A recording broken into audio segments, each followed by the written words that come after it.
Let's jump in right where we left off. We created a process template for purchase orders, so let's select it here.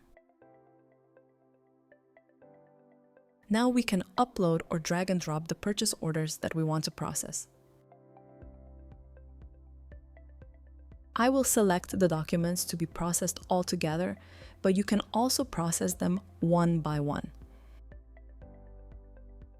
Congratulations, you've processed your first purchase orders.